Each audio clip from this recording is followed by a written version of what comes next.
Okay, awesome. Um, all right, so about the book, I think about half of us have access to it at this point, because we could get it in Harare, but we couldn't get it overseas quite yet. I think, as you know, it's only been released in April.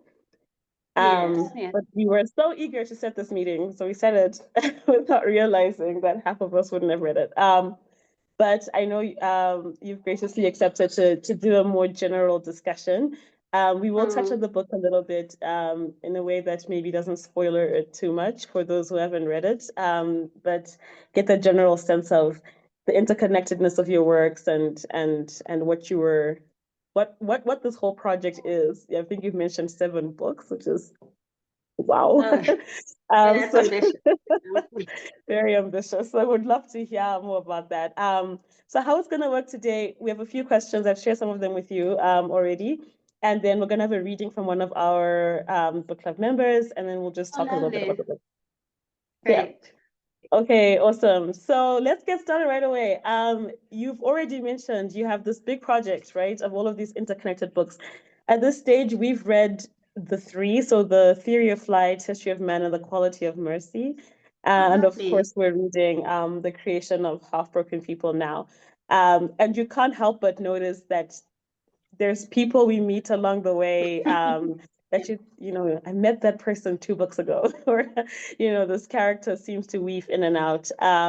Could you tell us a bit about the world that you're building, and what this big ambitious project of yours is?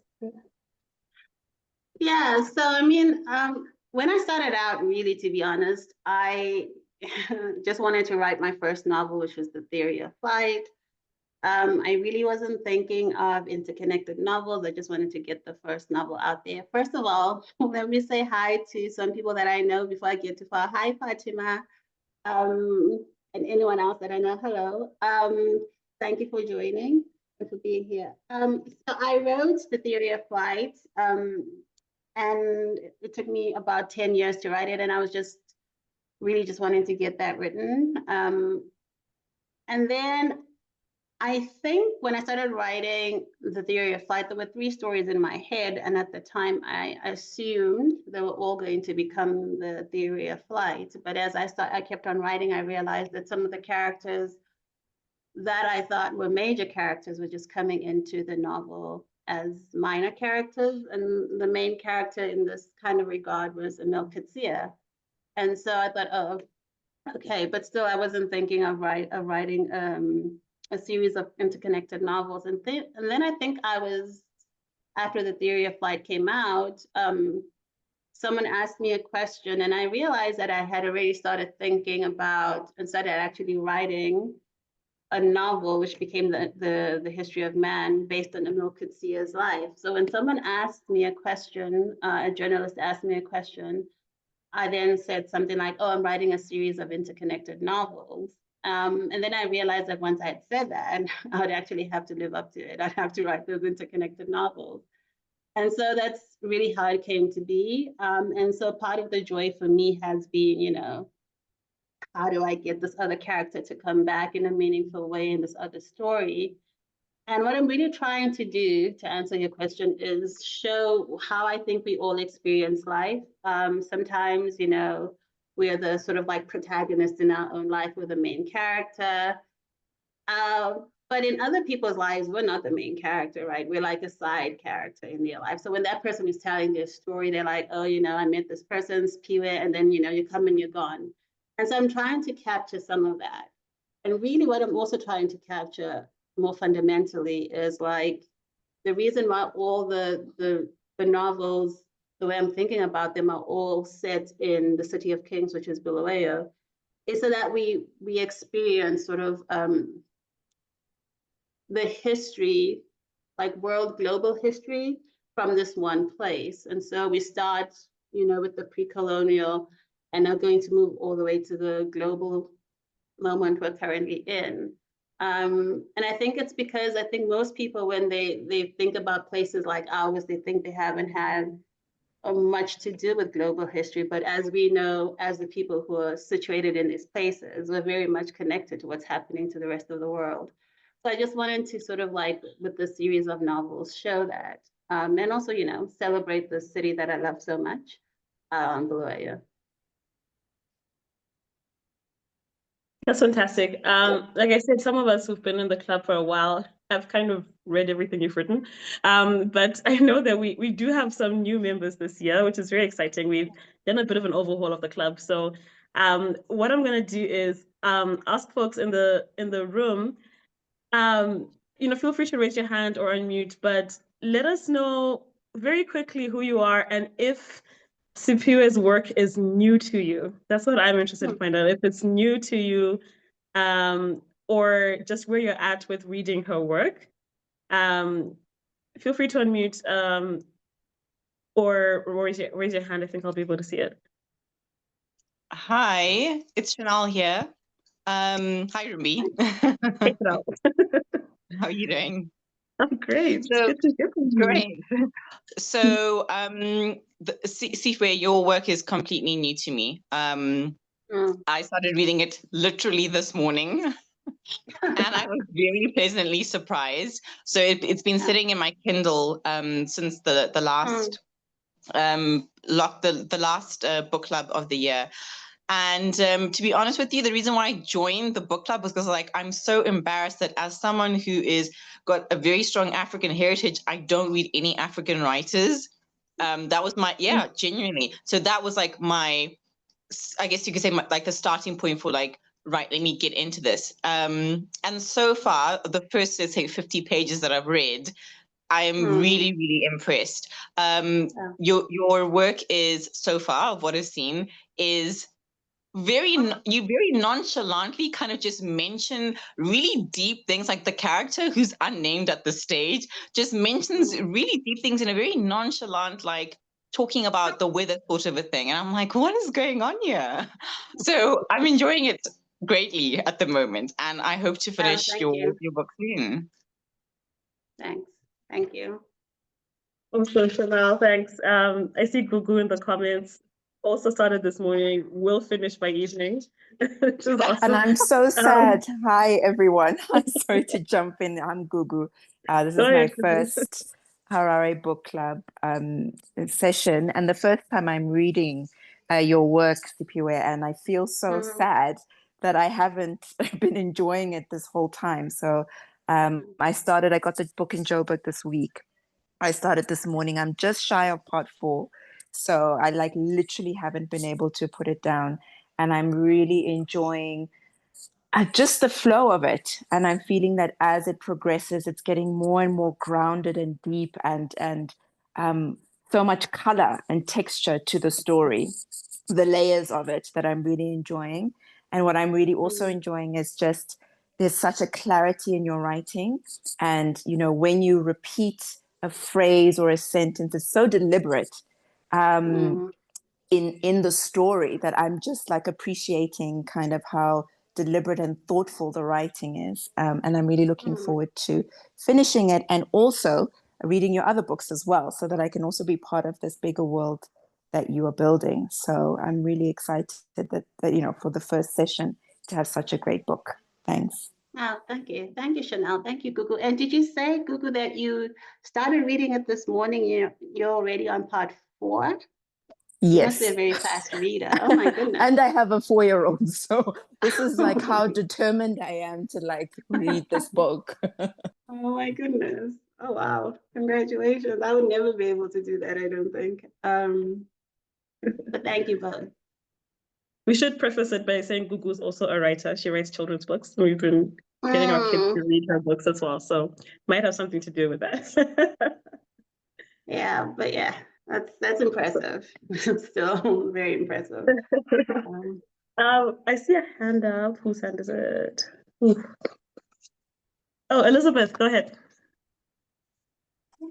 Hi, everyone. I'm Elizabeth Deng. I'm a U.S. diplomat living in Harare for the past 18 months. I'm of Nigerian descent and was an African studies major. So I read a lot of African literature. I've read your 3 books, and I'm about a quarter way through The Creation of Half-Broken People. And yeah, you know, I've loved being in the book club because I love reading Zimbabwean literature to help me understand Zimbabwe. And I'm curious, like I'd be interested to just understand, get an explanation of how this one is connected to the others. I've seen some things, but my memory maybe is not that great. And then I'm also interested in the fact that you have a lot of white characters. And I'd be really interested in hearing like your thought process and writing across races. Thank you. Wait, am I answering these questions now, or is someone keeping track of the questions? I'm taking notes if we can get back to them. Yeah. Thank you, Thanks, Elizabeth. Thank you. Okay, thanks. Augustine, do you want to go ahead? Hello, everyone. My name is Augustine. I'm currently a law student at Midland State University, and I've just started out as a writer, and I'm really inspired by local writers like Siphiwe, of course, and Chidom Chemo, who I've seen is on the call. So unlike Gugu, I'm a very slow reader. So reading this book took me about 2-3 weeks. And something that stuck out to me was seeing how certain visual images were repeated over the course of the book. The vulnerable woman with sagacious eyes, and other things like something hard scratching against something sharp scratching against something hard. Like I noticed that is something that a lot of Zimbabwean, particularly Ndebele writers, use in their work. I noticed something similar in Glory as well as We Need New Names. That sort of repetition. So I was just wondering if you draw heavily from the way that Africans tell stories, the repetition that goes into it, and the rhythm that's created. Yeah. Thank you, Augustine. Awesome. Thanks, Augustine. Anyone else? I see Tondi. Hi, everyone. I think everyone knows who I am. Hi, Siphiwe. Thank you for joining us. So for anyone who doesn't know, I'm Tondi. I'm the other co-founder of the book club, and I had the pleasure of bumping into Siphiwe at the Johannesburg Institute of Advanced Studies, JS in Joburg, and that was in September when she had a talk there. So glad that we could make this happen, obviously with the help of Kanyezi and the rest of the team at Pan Macmillan. My question is, I really love history, and it's clear that you do too, and I really enjoyed this one in particular because I think it's the first one where you included excerpts from the National Galleries at the back of the book. So that was my question, was what is your fascination or interest with history? And at least from my reading of the book, and you can correct me when you answer, is that women have been systemically obscured from history. So was this your attempt at writing women back into history? And were you, because it seems to me it's not just any woman or women that you picked, but these are women who were in some way othered. That was my first question on history. And then I would also like to know, have you studied what is it called? Epigenetics? I think that's the term, where of how trauma can be inherited through different generations. Okay, because that was something that's kind of been a bit in the discourse when people are talking about inheriting trauma, and I was just interested in that because there are also some, I don't want to spoil it too much, but there's a thread of mental illness between the first character, and once you then go back into the generations, we start to see that there's something that is where certain women are labeled as crazy, but it's not something that's abstract. Sorry, I'm being very general because I don't want to spoil it, but it's something that is plaguing, I guess you can say, the different women. So maybe if you could enlighten me on that one. Thank you. Okay, thank you. Thank you. Margaret, go ahead. Hi everyone, my name is Margaret Masanga. And well, I've been in the book club for a while now. but this is probably the first time I'm coming up to say anything. I'm usually lurking in the back. So I've bought Gloria's book, but I haven't gotten around to reading them. So the first one I'm reading is The Creation of Half-Broken People. So I'll get around to reading the other ones that, you know, the book club read last year, but I never got around to. But just to make a note, that I realize, as someone who's from Bulawayo, you know, that I don't know if I relate a lot to Gloria's writing or her stories, because she writes about places that are familiar to me. I get that a lot from No Violet Bulawayo as well, because literally new names, the setting is literally where I grew up. And so I don't know, that nostalgia that comes with the stories has a certain effect on me. And I was wondering if for Gloria, there's a lot of yourself that's written into the books, your experiences in, you know, like being in Bulawayo, growing up in Bulawayo, if any of it sort of autobiographical in any way, in your writing. Yeah, that's my question. Thanks. Thank you, Margaret. Thank you. Thanks. I got that down. Nyasha Mutizwa.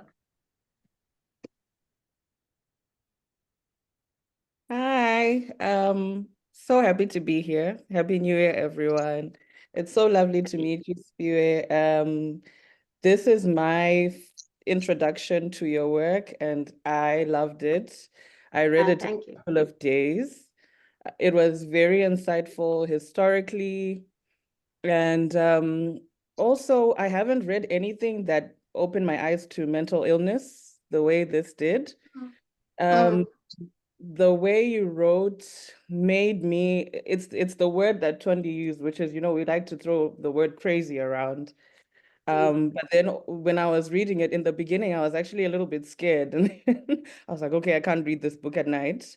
But as it went, as it went on, I was like, oh, okay, no, this is the connection between spirituality and mental illness. And I don't want to spoil it because I had very specific questions, but I think my questions will might spoil it for people.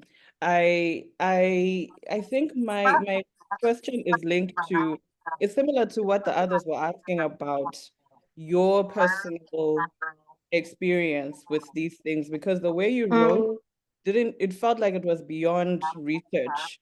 So I wanted to find out if you have experience or have seen mental illness in your family, or in people around you. And then I also wanted to say my favorite characters were, or my favorite story was Elizabeth and Ezekiel, without spoiling it for others. And then also Sete.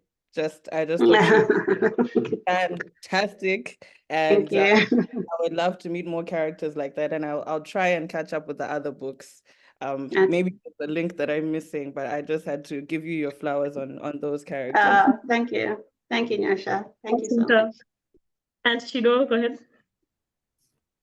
Hi everyone, Chido Mjemwa. I'm based in Toronto. I'm a writer. Siphiwe, I'm not actually familiar with your work. I haven't read anything yet, but we share a Canadian publisher. I'm also with House of Anansi, so very much looking forward to reading your work now. Great. Thank you. Okay. Let me try and make things make sense for you, Siphiwe. Okay, I'll try and group things together so we can follow some sort of route. Why don't we start with, I think, the biggest character in all your books, which is the City of Kings. And I think of it as a character because I feel like it breathes, it lives, it grows, it extends, you know, it does all the stuff across time. So some of the questions that have come up is just, are you writing your own story into it because you're so familiar with the City of Kings? How much of it is autobiographical? And I guess why City of Kings? You know, why you've centered your whole universe you're building around this, and you know what you're trying to kind of tell us, readers, about it. Yeah. First of all, thank you all so much for reading, for actually reading and buying books and in whatever form and reading them. And also writing for those of you who are writers. So why the City of Kings? I don't know. I don't know if you can live in Bulawayo and not love it. I don't know. I think that's a difficult thing to do. But I think what I love so much about Bulawayo is that it's a city that wears its history very obviously. And so if you go into town, you know, you can see all the layers of history almost just right in front of you. You know, you go to Lobengula Street, you know, just some of the buildings. And I was lucky enough to be born, I think, in the late 70s. So I grew up in the city in the 80s and 90s. And it was very clear that we were an industrial city, that a lot of people had come to Bulawayo from different parts of not only the country, but different parts of the world, different parts of Southern Africa to work in this particular place. And so it was a very cosmopolitan city. And I remember reading African literature and not necessarily always coming across what seemed to be cosmopolitan African spaces. And I wanted to see that more. And so I decided, you know, when I start writing, I'm going to write about my city, and I'm going to write about it in this very cosmopolitan way to show that it is a very multicultural and multi-ethnic city. And has been historically so since, you know, its founding in 1893. But I also wanted to, you know, when I first wrote The Theory of Flight, I was not living in Zimbabwe at the time. And so I was very nostalgic. And I really wanted to sort of like recapture what I remembered about home. And at the time I wasn't sure I was ever going to come back. And so I really wanted to sort of like capture a particular moment the way I remembered it, which was mostly the 90s, which I think, you know, was Zimbabwe's golden years. And so I wanted to capture that. But also one of the most fundamental things, I think most Zimbabwean women writers will say, you know, when I read Nervous Conditions by Tsitsi Dangarembga, I was like, you know, something very profound happened. And that's true for me too. But I think also reading Yvonne Vera's Bulawayo, Butterfly Burning, was just a very like transcendental moment, because like I think someone was saying, you know, I think it was Margaret, you know, I experienced my own city in a book for the first time, reading that book. And I had never even known it was possible for Bulawayo to exist in the pages of a book that way.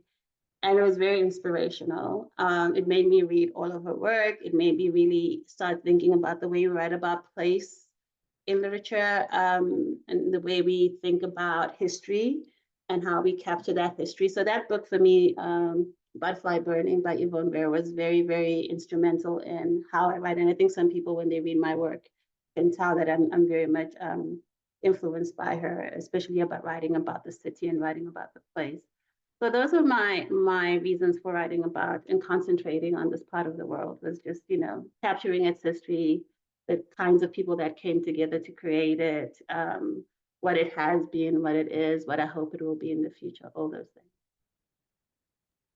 Thanks. And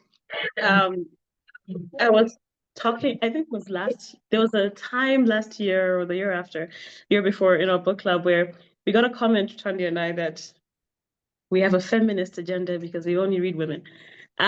So at the time we had decided to focus almost, I think that year, solely on Zimbabwean writers. And what we found was the people who are writing are women, and women coming out of Bulawayo, which was a turn for me. So, you know, we read two of your works. You know, someone has mentioned No Violet. We were reading House of Stone by Nofuyo. Like, you know, you have Sunyati, who also weaves in. So it just seemed like there was a moment in time when, if you were writing, you were a woman and you were from Bulawayo, which is and you're from Bulawayo, which is very interesting. You know, especially given the history of the dominance of Shona writers in the literature, Shona culture, and all of that. But what I want to focus on is the women part, because we did have questions about writing women into history, and centering women in your stories. So is that a goal of yours? Is that deliberate? Is there something you're trying to correct in history? Can you tell us a bit about that? Yeah, so yes to all those questions that you just asked. It is very deliberate, especially in this book. So when I was a graduate student, about 10, 15 years ago, I was voraciously reading a lot of historiography on Zimbabwe written by feminist historians. And I had never really understood or known that women's lives have been so varied, because the way we consume or inherit women's lives in our culture is, their mothers and wives. And so my mother is my mother, and then she's either someone's wife or not, but so we have this very almost limiting definition of what makes a woman or how a woman can be remembered. And reading those histories, I realized that women, were very instrumental and connected to like economics, and by being traders, by doing all these things.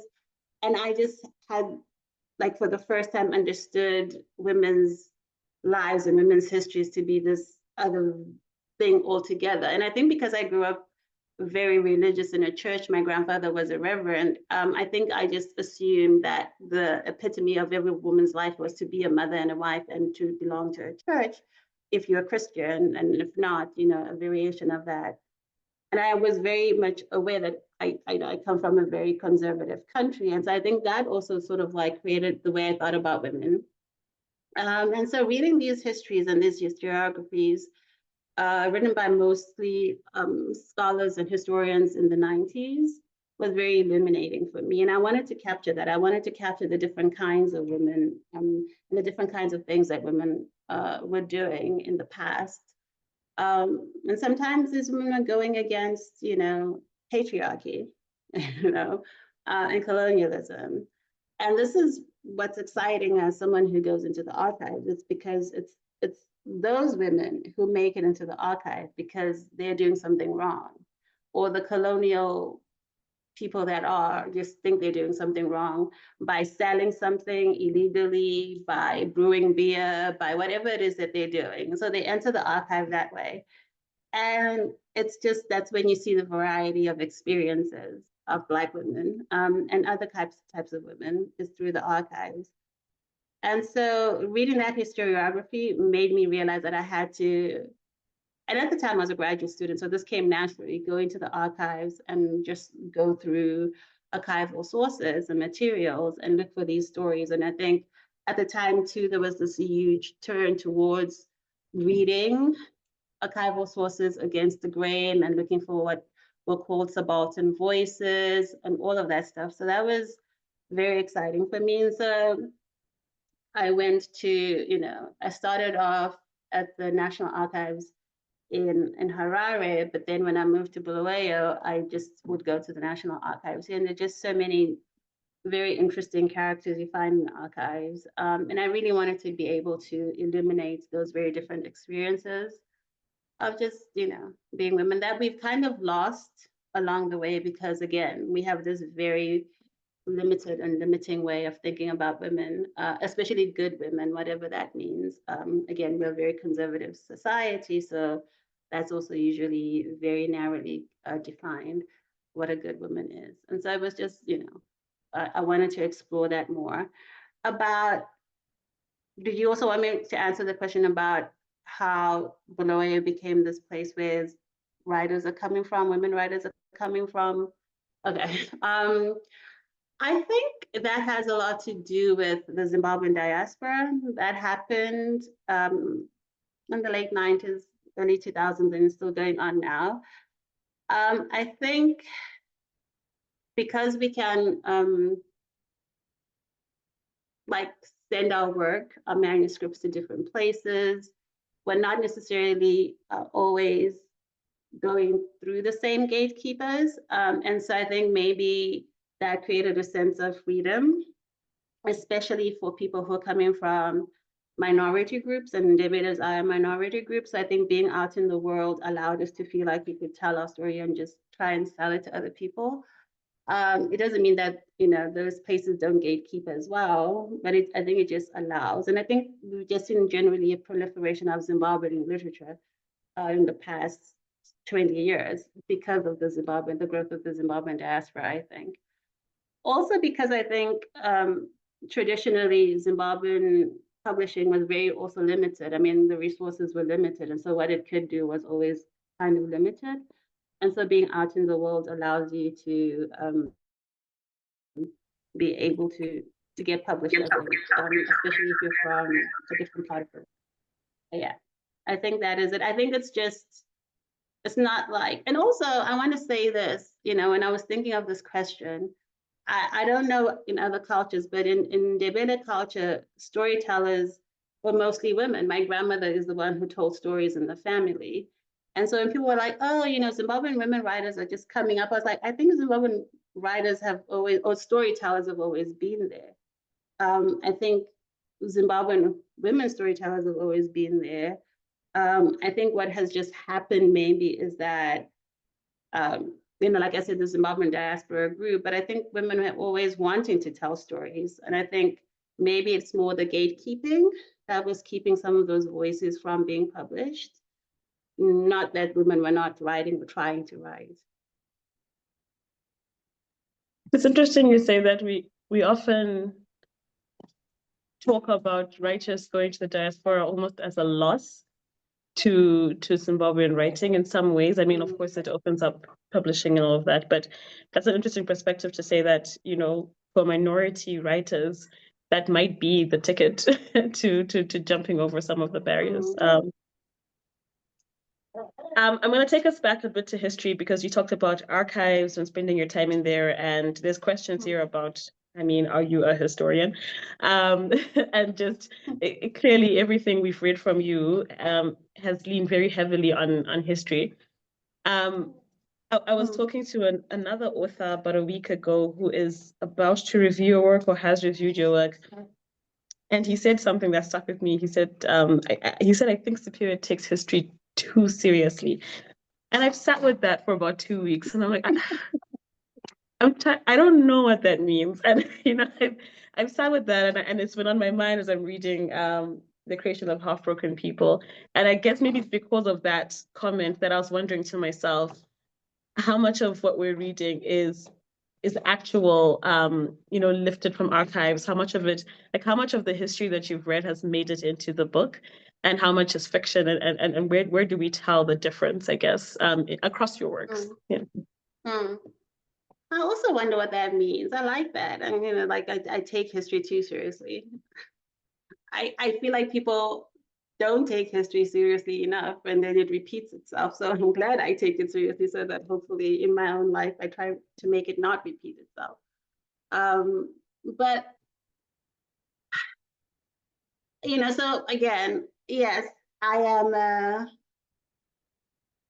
historian, I think, and this is something that happened way later in life. So when I was in high school, and those of you, you know, who went to particular schools in the 90s in Zimbabwe, if anyone is like that, or in the 80s, would know that, you know, they didn't really teach African history in particular schools. And so you learned a lot about European history. And I remember feeling like history was just all about what white men had done on a particular day, because it was all about memorizing dates, and this white man did this and this white man did that. And I actually thought that's what history was. So I actually hated history when I was in high school, and I didn't do it for O-level or A-level.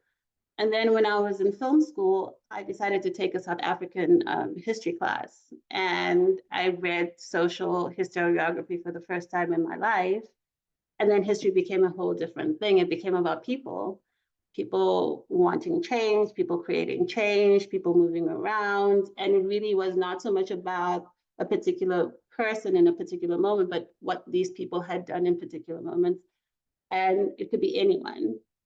And so I really started enjoying history very differently. And I think because I was born, during what I call, what we call the liberation struggle, there's no way you could have grown up in the 80s and 90s and not been very much aware of history in this country, because it was very much something that you consumed on television, all around you.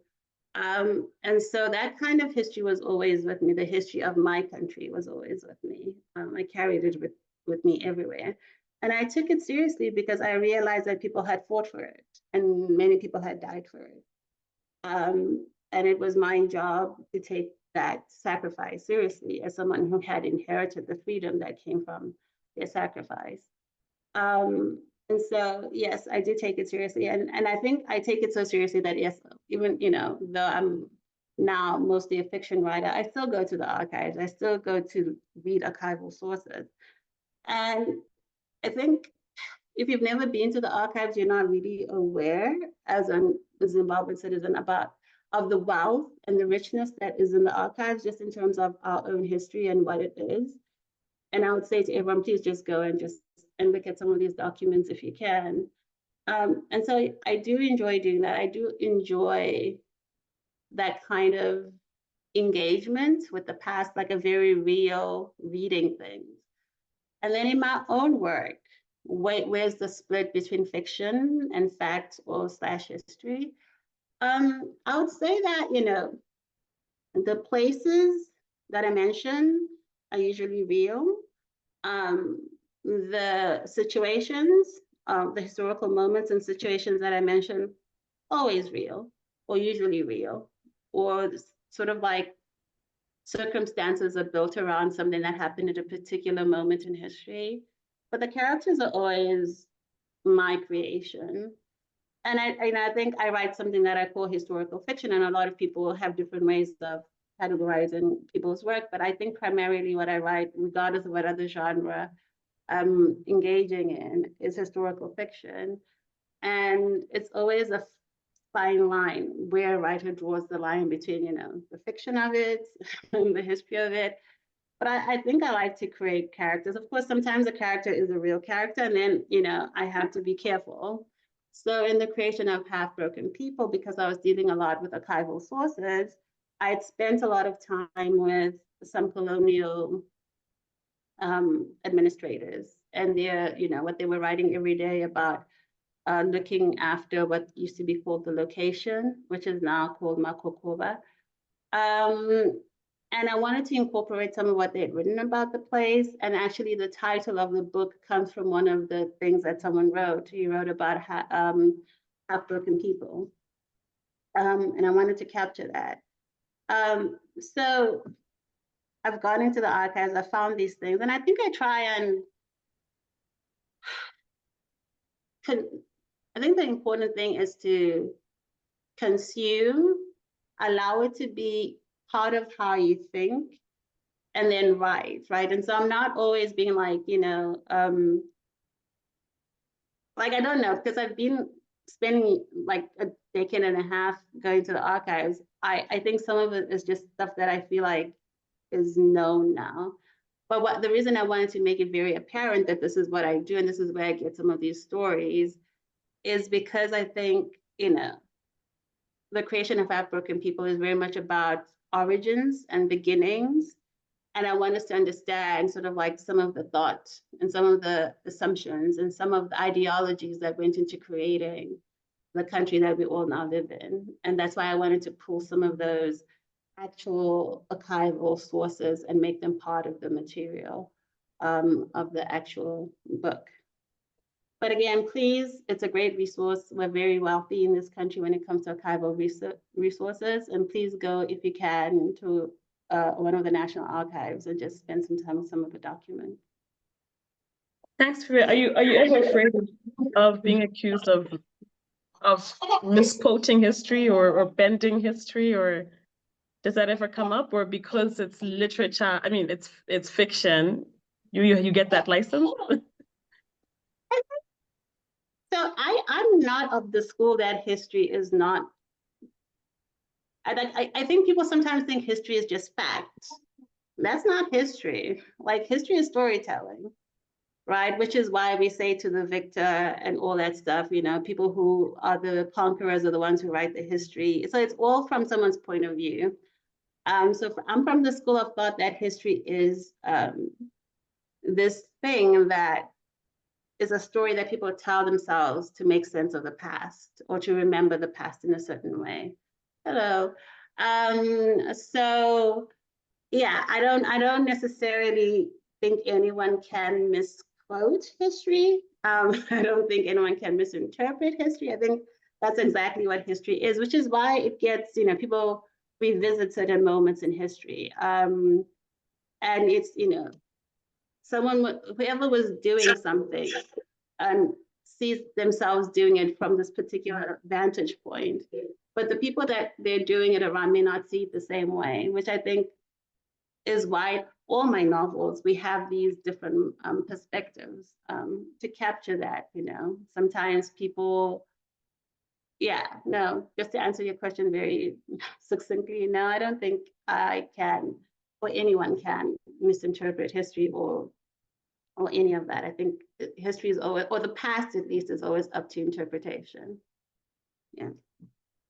That's a very freeing way of looking at the past. I always wonder how writers sort of free themselves of trying to, you know, stick to what is known and what is known to be true.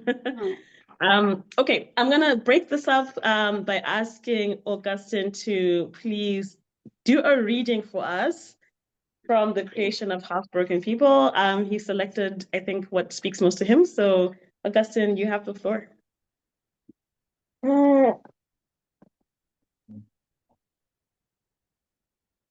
Okay, so the passage that I chose is from page 188 for anybody who would like to follow.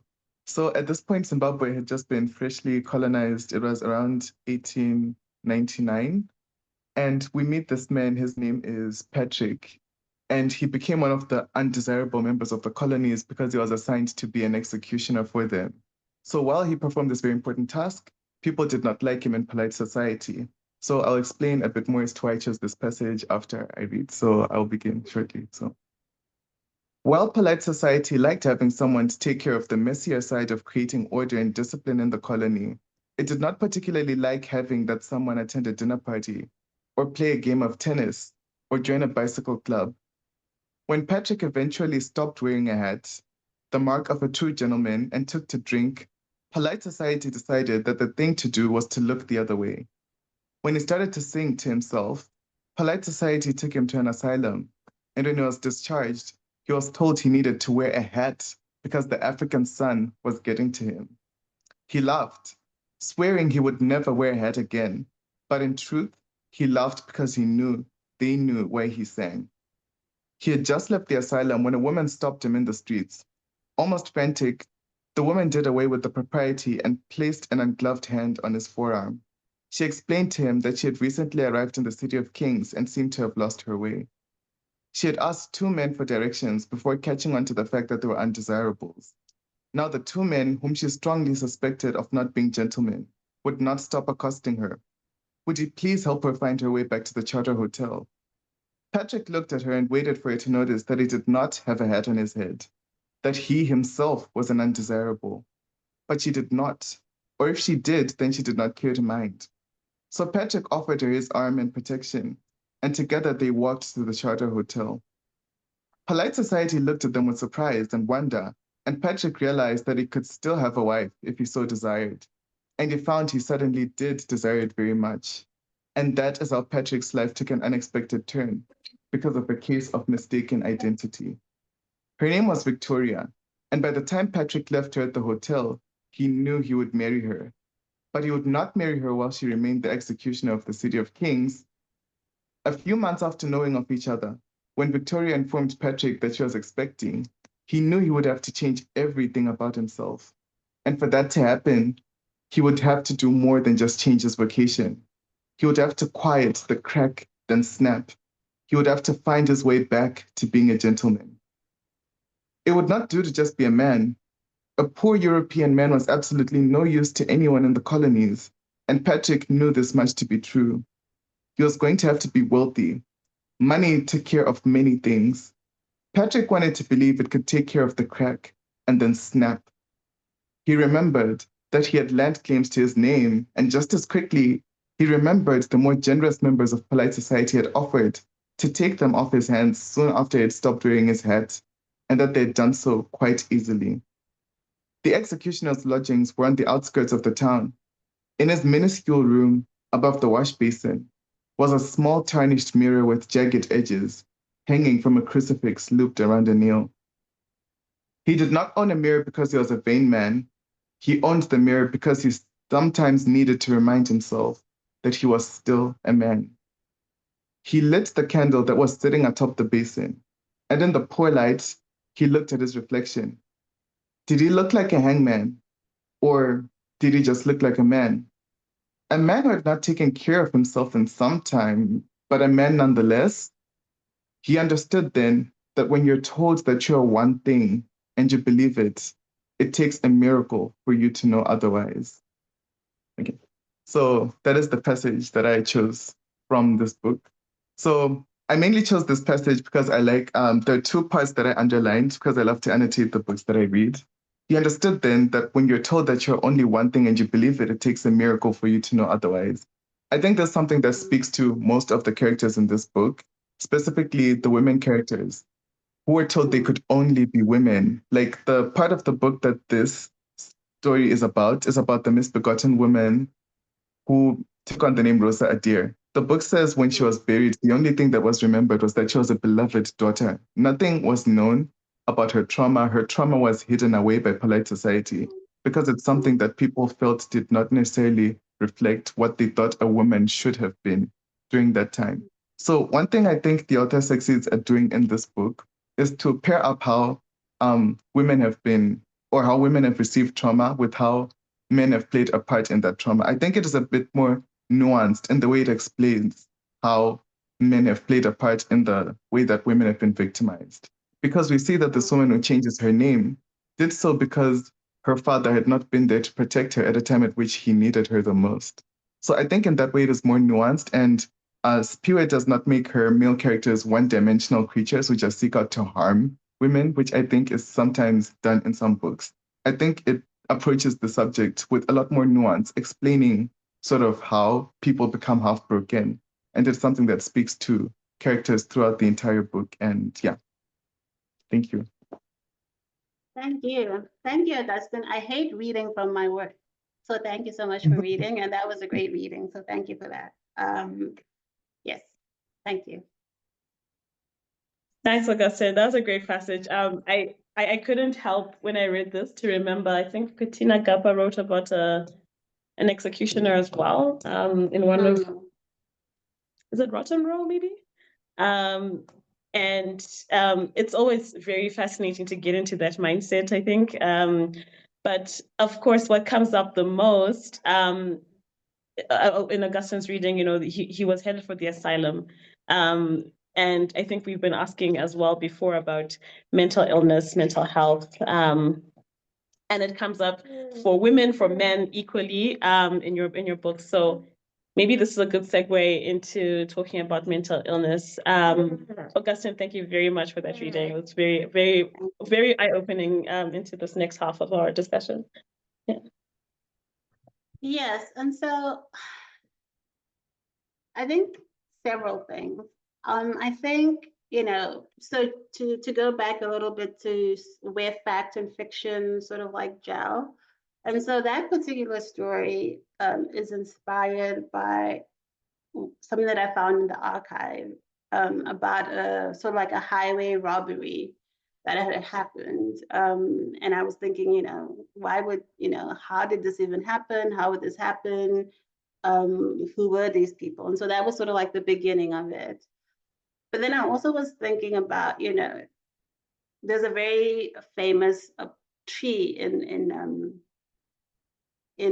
Bulawayo, and this is also something that I think, well, I know you can read about in Butterfly Burning. So this tree was used to hang, I think 9 men who had been part of what was called Umvukela, or the uprising, the beginning of the first sort of like fight against the British. And I thought, who's this person who's hanging these people, and what happens after this moment, And so I was very interested in that.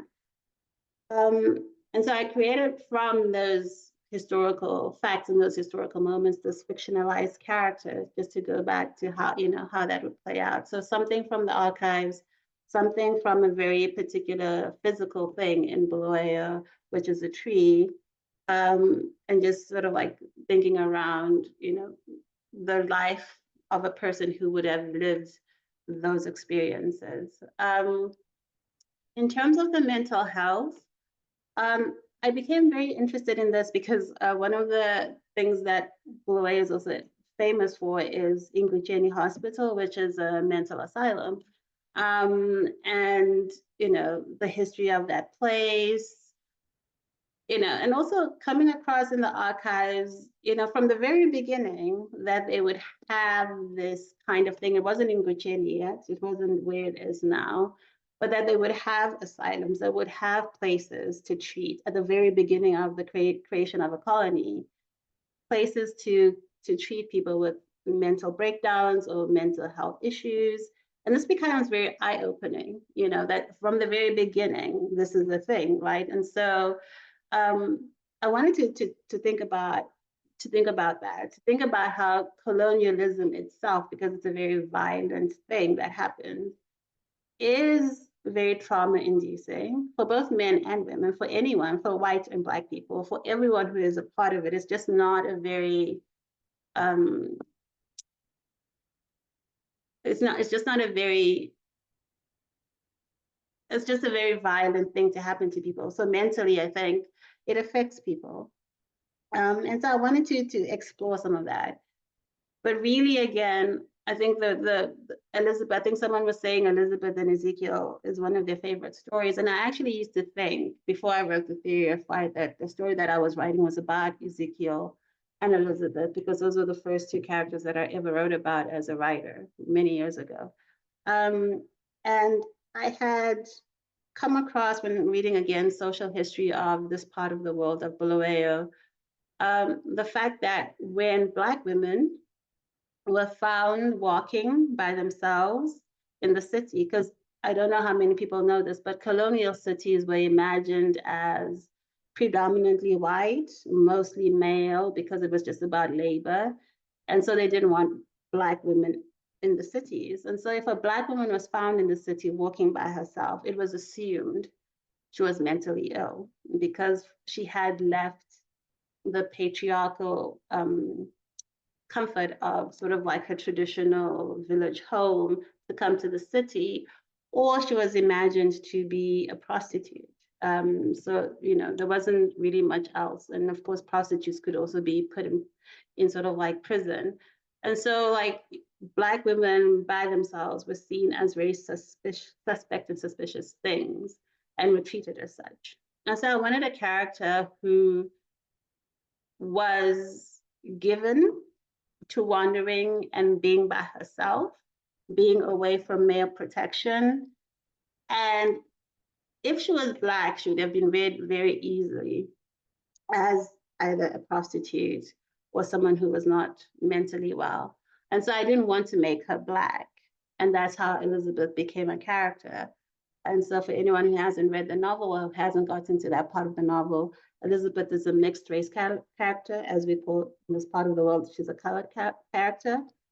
And I wanted to think about, movement, women, patriarchy, being beyond sort of like what was seen as the control of patriarchy, doing things against the colonial system, how that would be read as being mad or being insane.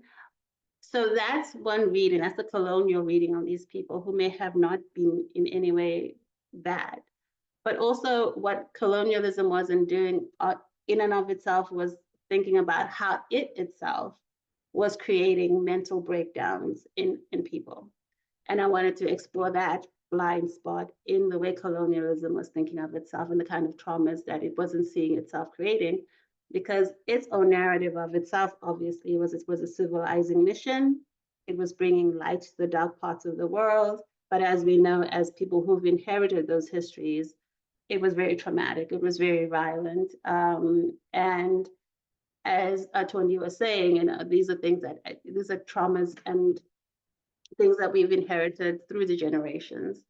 And I think that's something that colonialism never really said. And so I really wanted to sort of like talk about that, just talk about the violence and the trauma of this particular moment in our history and the kind of mental anguish and sometimes mental breakdowns it created in both men and women. And across race too, yes, from what definitely across race, yes. Which brings us to one of the other questions that was asked, which is, I mean, you flit in and out of races very, very comfortably with your characters in all of your novels. I don't know, could you tell us a little bit about that? I mean, we get some authors who sort of stick to a race, stick to the race they know. And it seems like you don't, which is interesting. No, I don't. So I think there's many schools of thought on this. And I think some people feel like, you know, the dictum on writing is write what you know. And people are like, well, you know, you cannot really know the experience of another race, for instance, or the interiority of that experience. But I come from the school of thought that says, you know, writing is primarily about the human experience. And I'd like to think I am a human, and therefore I can write about the human experience from many different angles. And, you know, never as a writer do I feel like the imagination should be, you know, dictated to by the very things that dictate our very lives, because it's not reality, it's the imagination, and anything should be allowed to happen. And so I'm not necessarily afraid to do that. I think it's important to be able to do these things. The important thing that reading and writing gives us is interiority into characters, which in turn builds empathy. And so I find that writing about other people whose experiences are not my own, whose histories are not my own, actually allows me to empathize a whole lot better. And so I'm from a very different school of thought that, you know, you cannot write about others. Also, you know, I say this all the time, if I was just to write about my own experience, I would only write one book. And that's the only book I could write, because, you know, I don't have these other experiences. And I find it interesting that people ask this question mostly when you write about race, but not about any other kinds of identities, right? No one has ever said to me, oh, you know, are you HIV positive? Then how could you write a character who's HIV positive? You know, like no one has ever said that. They just say, oh, you know, Jeannie is Black, you're Black, it makes sense, you know? And it's like, well, you know, if you use the same logic you use to question the race of a character, you should definitely use that same logic to question all the identity parts of all the characters I write about. Another reason I think I said this before, that I feel like, you know, we should celebrate the diversity of our country and its diverse histories. And so if I believe that, and I believe that this is something that should be celebrated, and, you know, we're a settler colony to begin with. And so we've got a lot of different, like I said before, a lot of different races, a lot of different ethnicities coming to settle in what then became Southern Rhodesia, and then Zimbabwe. And so, you know, those stories need to be told. I don't think that my telling stories about colored people or white people or people from Asia or Indian people says, you know, those people shouldn't tell their own stories. Everyone should just tell whatever stories they want to tell and whatever they feel like they want to communicate through their stories. And so I definitely don't hold myself to this idea that just because I'm a Black woman, I cannot write about other experiences. Because for me, again, the thing that literature gives us is this ability to empathize, because it allows us to see the interiority of characters, which is something that we can't do. Oh, thank you, Tondi. Thank you for that. Yes, that's the That's one. such an interesting take, Siphiwe. And I think when you mention it, I mean, of course, you should be able to write whatever you want. But I think the times when I've questioned it or taken almost offense is usually I can tell when a man is writing a woman. And there are times when you're like, okay, a woman would not do that. Or this feels very, I read a book about how women work, and so I put it in there. So I wonder if it's about who you are. First, I think it might be easier to stomach women writing men, maybe because of being the minority. You know what I mean? Like, I wonder if it's about who you are. I don't know how we would feel about white Zimbabwean writers writing our stories for us. Do you know what I mean? So I wonder if there's something like that plays in there. Yeah.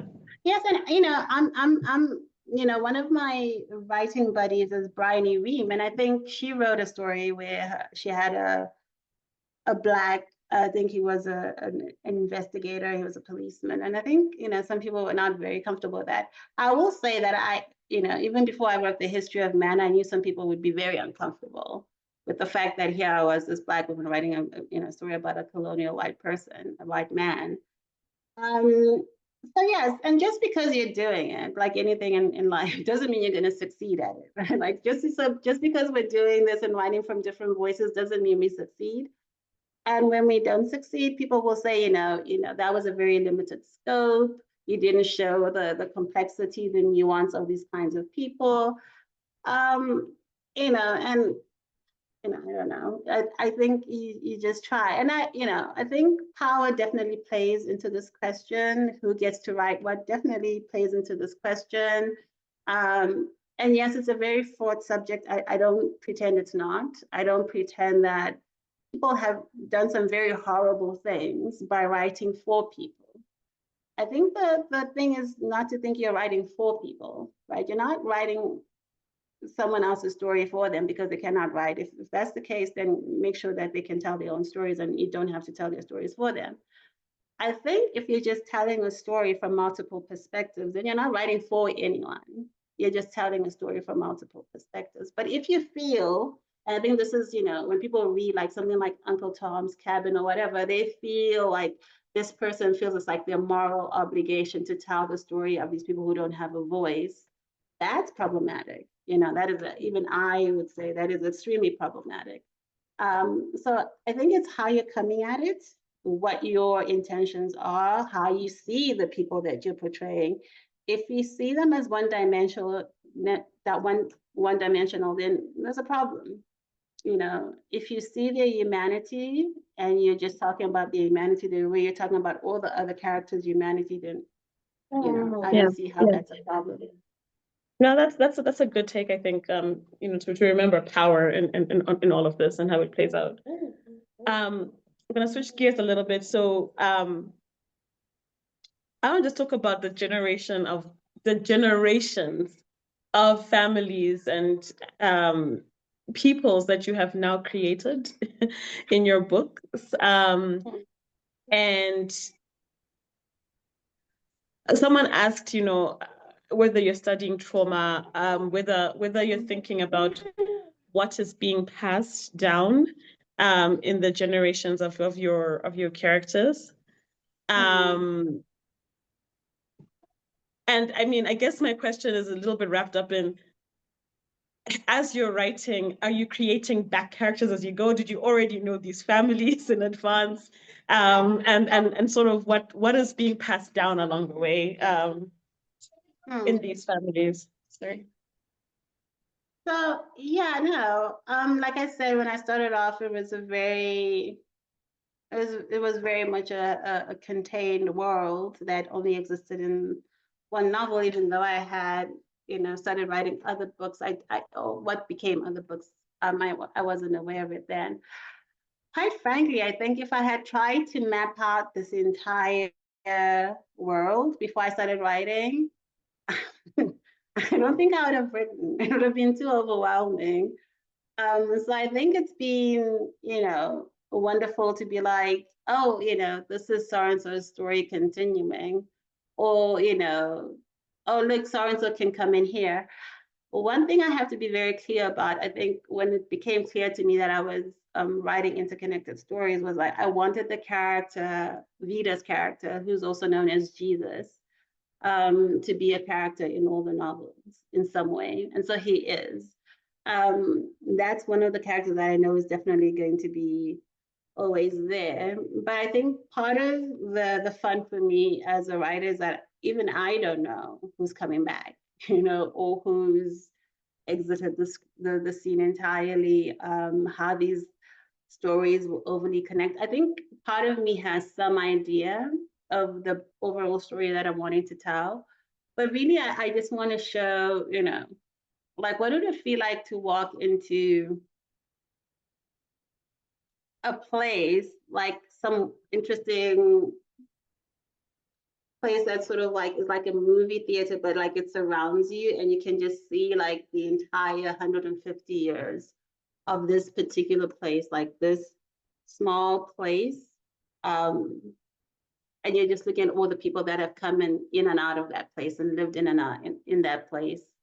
So yeah, I don't know, I feel like it's a very ambitious project, and the only way I can tackle it is like in little chunks. And then sometimes characters surprise me, which is great as a writer when they come back and you were not aware that they were going to come back, and all of that stuff. One of the most interesting things was when I was finishing writing The Quality of Mercy, and I was starting to think of how to work on the manuscript that I already had for creation.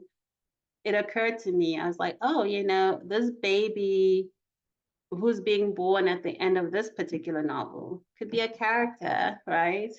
A surprise character in the next novel. But that was never like something that I had thought about when I started writing The Quality of Mercy, for instance. It sort of like came at the end, and because I'd started thinking about this novel. So it's as I go. But honestly, I think, yeah, containing that entire world from the very beginning would have been impossible for me.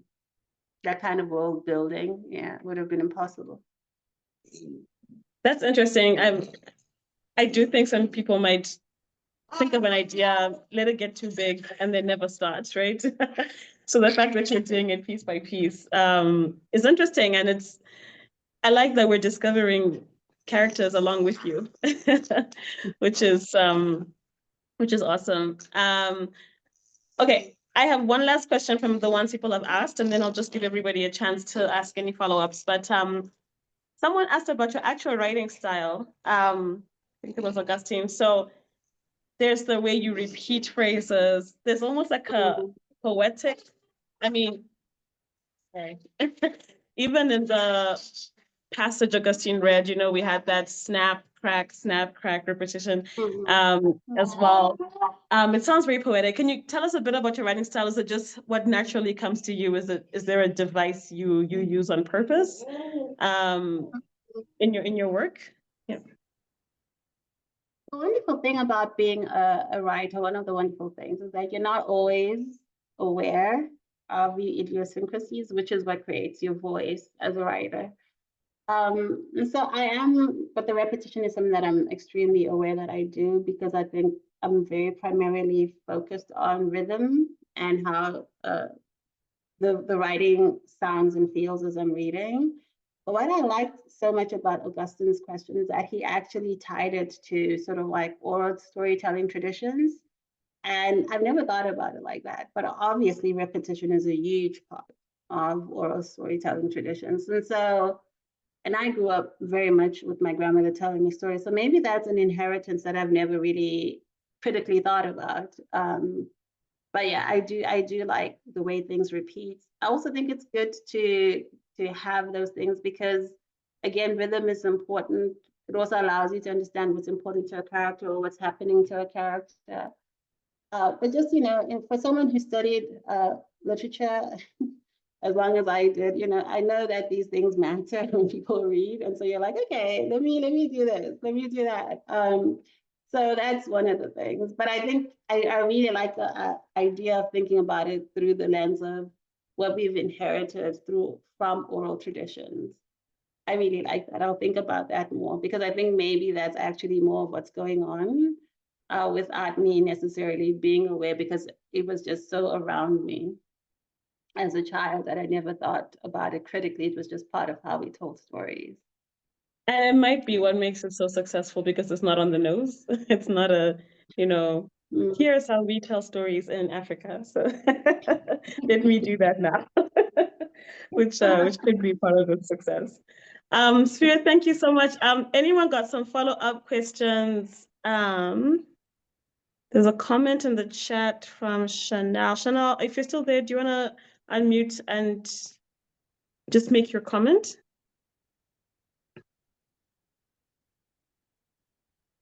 Might have lost Chanel. Okay, well, I'll read it. She says, you write the male character of John B. Good IX with the brash confidence of a white man in a country and society that was created for him to thrive. You write it brilliantly, that's what she says. Thank you. I mean, I think one of the things about writing, one of the things about being in the world as a Black woman is that, everyone wants to silence you and doesn't see you and all those things, but it doesn't mean that you're not aware. It doesn't mean that you're not observant. It doesn't mean that you're not reading other people. And so, I always find it interesting that people are like, oh, you noticed that. It's like, yeah, of course I noticed that because you've made your culture the culture that we all consume. So this is easy to notice. Tony, thank you so much. I'm going to really look into epigenetics, and I realize that I haven't necessarily talked about it in that way in this conversation, but I have been thinking about, and it's part of the sort of like Black feminist tradition to think about how trauma is held in the body and passed on. And so I've always just thought about it like that, but it's good to actually have the actual word to then go and actually do some actual research on. So that I'm very happy to do. And then I think someone had asked me about the number of white characters that I write. I'm hoping that I've answered the why of why I do that. Yep. But if that question is still there, then I'm happy to. Yeah. I've deliberately not asked you the genre question because I'm tired for African writers on your behalf of the genre question and they're trying to box you. But I do notice in this book, there's a lot of this, could we call it spiritual, maybe? There's visions, there's sort of seeing the future, there's seeing the past, there's some characters that clearly have spiritual gifts. Maybe if you can end on that note for us about how that got worked in and why, and if it's hard to ask if it's real, in the sense that are you leaning on actual like African spirituality as we know it, or is it something that you're just working in as part of this world that you're building? I guess is my question. So I think for sure that a lot of our like African ways of seeing and being and believing were in many ways, I'm going to use the word problematized to be kind, but it was more than that. And so our spirituality was sort of like seen as just being superstitious, and which is wrong, which is backward, which is atavistic, which is all these horrible things. And so in many ways, the way that people had come to understand, for instance, seeing visions as a visitation, not necessarily a sign of madness, but like really, you're conversing with people who've come before you, then just is seen as in this very particularly colonial way as, you know, maybe schizophrenia or something.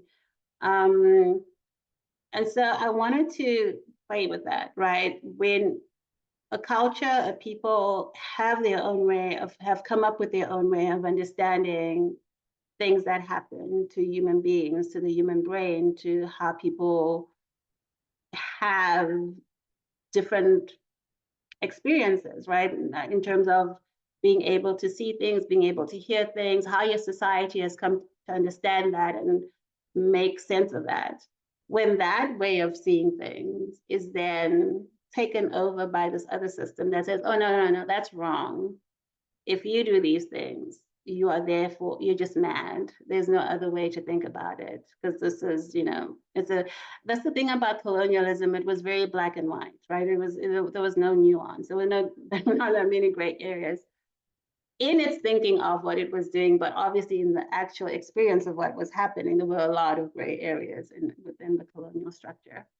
So what does it mean to be a colonized person or a colonial person who then is hearing voices when in one way of interpreting what's happening to you is that you're in touch with your ancestors or the spiritual realm, and in this other way of seeing you and making sense of you, you're just crazy. And what happens when the system that says you're crazy is the one that has power, right? And I think we lived with that for 100 years, right? Where our ways of seeing and being and all those things were just so problematized and made to be not the thing to be.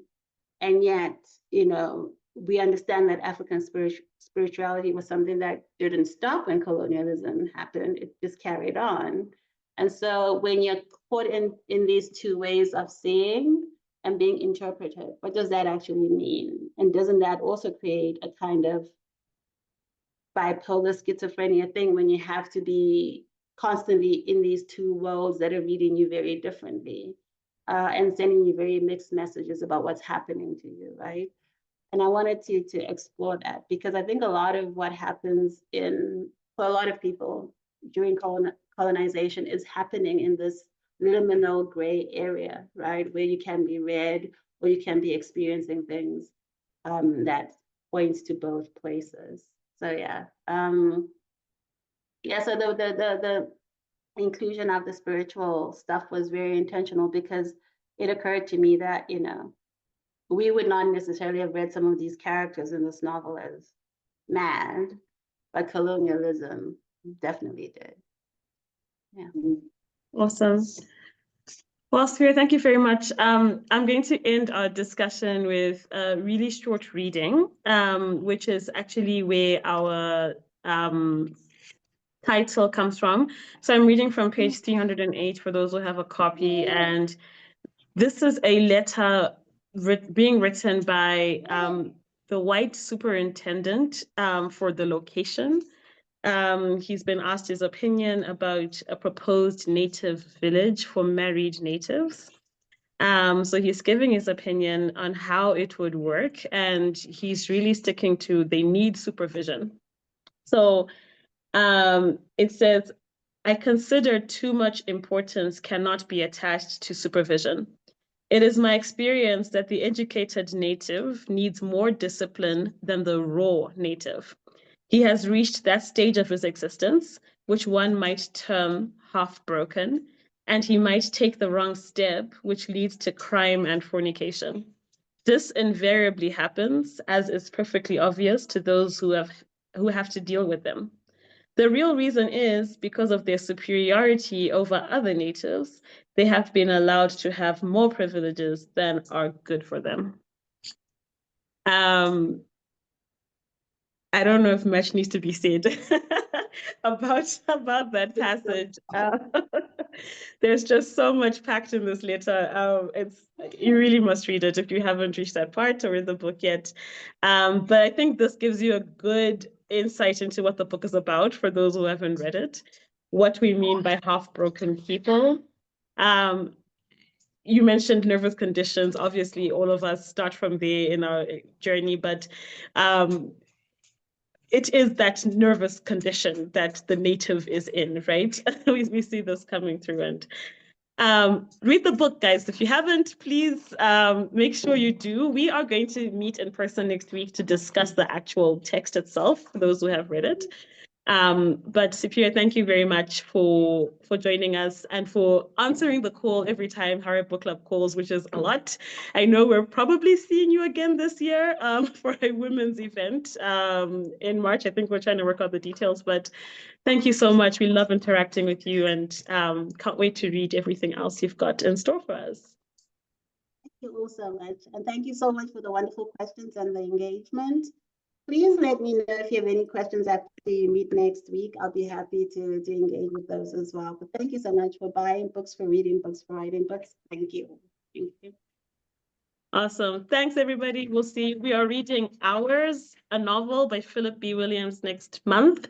If you don't have your copy, get in touch with us for a copy. It is available on Amazon for those outside of this country, and we'll see you next month. Bye. Bye.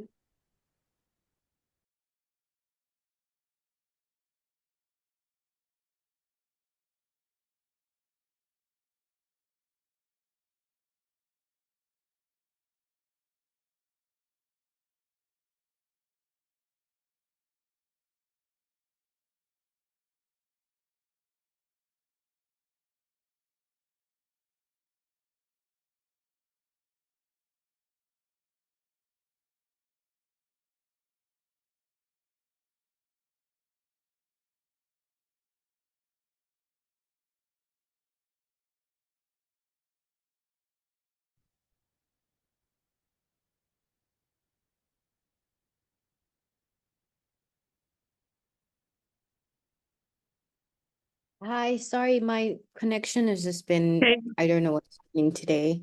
Yeah. Well done. That was really good. You should stop recording. Sorry, oh, yeah. No. Why are you not done? Sorry, yeah, just very